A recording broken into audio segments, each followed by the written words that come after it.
여러분, 3년 전만 해도 대한민국 사회를 뜨겁게 달궜던 파이어족이라는 단어 요즘 들으셨나요?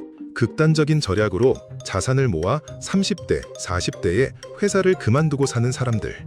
그들의 이야기는 유튜브, SNS, 책이 되어 수많은 사람들의 꿈을 태웠습니다. 저도 파이어를 할 수 있지 않을까 하는 희망 말이에요. 하지만 지금 이 순간 그 꿈을 실행하려고 나섰던 사람들이 조용히 취업시장으로 돌아오고 있습니다. 예상과 달리 모아놓은 돈으로는 부족했기 때문이에요. 심지어 예기치 못한 질병이나 응급 상황 하나로 인해 몇 년간 세운 계획 전체가 무너져 내리는 일도 발생하고 있습니다. 진짜 무서운 건 여기서부터입니다. 먼저 파이어족이 정확히 뭔지 짚고 넘어갑시다. FIRE is Financial Independence, Retire Early. 다시 말해 경제적 자립과 조기 은퇴를 동시에 추구하는 생활 방식이라는 뜻이죠. 이 운동은 2010년대 미국의 밀레니얼 세대에서 시작되었는데 2008년 글로벌 금융 위기를 거치면서 점점 더 많은 사람들이 이 방식에 주목하기 시작했습니다. 한국에서도 2020년대 초부터 언론과 미디어가 파이어족을 집중 조명했어요. 대기업을 그만둔 후 투자로 살아가는 사람들의 성공 사례가 소개되고 TVN 트렌드로드 같은 유명 방송 프로그램에도 등장했거든요. 파이어족의 핵심 전략은 매우 단순합니다. 높은 저축률을 유지하고 그 자산에서 나오는 수익으로만 생활한다는 거예요. 통상적으로 4% 법칙이라는 걸 따릅니다. 쉽게 설명하면 매년 4천만 원이 필요하다면 목표 자산은 10억 원이라는 계산이죠. 2024년 기준으로 2인 가구의 월 생활비가 220만 원이라고 하면 안정적으로 파이어를 하려면 약 6억 6천만 원의 자산이 필요합니다. 겉보기에는 불가능해 보이지 않죠. 그렇다면 왜 사람들이 다시 취업시장으로 돌아오는 걸까요? 그 답은 현실이 얼마나 복잡한지 보여줍니다. 제일 먼저 물가 상승 때문입니다. 2022년 한국의 소비자 물가 상승률은 5.1%로 24년 만에 최고치를 기록했습니다. 정말 심각한 수치죠. 그 다음 해인 2023년에는 3.6%로 조금 내려갔지만 여전히 높은 수준이었어요. 2024년에도 물가 상승은 계속됐고 2025년 현재 인플레이션율은 2.3% 수준이지만 이미 누적된 물가 상승으로 인해 생활비는 몇 년 전과 비교할 수 없을 정도로 비싸졌습니다. 특히 무서운 건 생활 물가 지수라는 지표가 있는데요.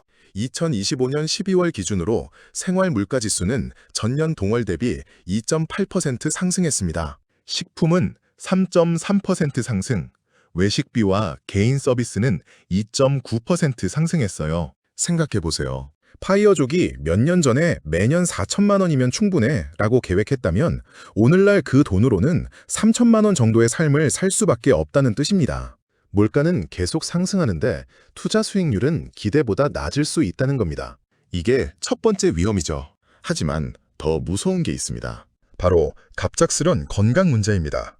2021년 한국의료패널 조사에 따르면 1인당 연간 평균 의료비는 96만 원입니다. 겉보기에는 별것 아닌 것 같지만 응급실 이용 시 상황이 달라집니다. 응급실 비용은 경증 기준 3만 원에서 10만 원 사이이고 중증은 수십만 원에서 수백만 원까지 올라갑니다. 건강보험이 적용되더라도 본인 부담금이 만만치 않아요. 특히 비급여 항목이 포함되면 지출이 크게 증가합니다. 여기에 더해 2024년 기준 연간 의료비 본인 부담 상한액을 초과한 국민이 213만 명을 넘었고 1인당 평균 131만 원을 환급받았습니다. 이는 예상치 못한 의료비가 얼마나 흔하고 얼마나 큰 충격인지를 보여줍니다.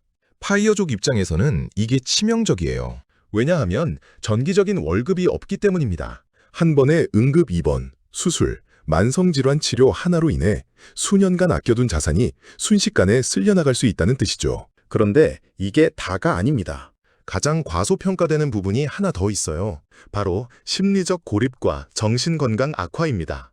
1인 가구 연구에 따르면 사회적 고립 현상에 따르면 사회적 고립 현상이 두드러지는 집단은 우울감, 외로움, 고립감을 훨씬 더 강하게 느낍니다. 파이어족은 회사라는 공동체에서 벗어나 개인적으로 살아가야 합니다. 우리나라는 자살로 인한 사망률이 인구 10만 명당 26.5명으로 OECD 국가 평균 12.0명의 2배 이상입니다. 또한 우리나라 국민의 37.6%는 평생 중 한 번 이상 정신질환을 경험했고 16.0%는 최근 1년 내에 정신질환을 경험했습니다. 일반인도 이렇게 정신건강이 취약한데 사회적 관계를 최소화하는 파이어족은 어떨까요? 의무적인 회사 생활에서 해방되는 것이 자유로워 보이지만 역으로 사회적 상호작용이 줄어들면서 정신건강 악화라는 대가를 치르게 됩니다. 이것이 파이어족이 다시 직장으로 돌아오는 순간입니다. 또 다른 비유는 톱니바퀴입니다. 기계가 작동하려면 모든 톱니바퀴가 맞아떨어져야 합니다. 파이어족의 톱니바퀴를 생각해보면 첫 번째는 높은 저축률이에요. 두 번째는 안정적인 투자 수익이고 세 번째는 예측 가능한 생활비입니다. 네 번째는 신체와 정신의 건강이고 다섯 번째는 사회적 관계와 정서적 안정입니다. 네 개의 톱니가 완벽하게 맞아떨어도 한 개의 톱니, 예를 들어 건강만 맞지 않으면 전체 기계가 멈춥니다. 현실에서는 물가 상승, 의료비, 정신건강 악화 등 여러 톱니가 동시에 어긋나는 경우가 대부분이에요. 그렇다면 우리는 어떻게 해야 할까요? 여기서 중요한 역설 패러독스가 있습니다. 파이어족의 궁극적 목표는 일하지 않고 사는 것이라고 알려져 있지만 실제로 많은 성공한 파이어족들은 은퇴 후에도 일을 계속합니다. 단지 하고 싶은 일을 한다는 것이죠. 유튜브, 블로그, 강연, 부업 등의 형태로요. 이건 게으르거나 파이어를 포기한 것이 아닙니다. 오히려 더 나은 삶의 질을 추구하는 것입니다. 일을 하지 않으면 사회적 상호작용이 급감하고 정신건강이 악화될 수 있으며 스스로의 존재가 무의미하게 느껴질 수 있어요. 일상의 구조와 목표가 사라지기도 합니다. 따라서 현실적인 조기 은퇴의 형태는 자유로운 일입니다. 돈을 위해서가 아니라 의미 있는 활동으로 사회와 연결되는 것이죠. 또한 파이어에 필요한 자산을 재계산해야 합니다. 기본 생활비 외에 의료비를 대비해야 하고 투자 수익률이 4%보다 낮을 경우를 대비한 안전마진도 필요해요.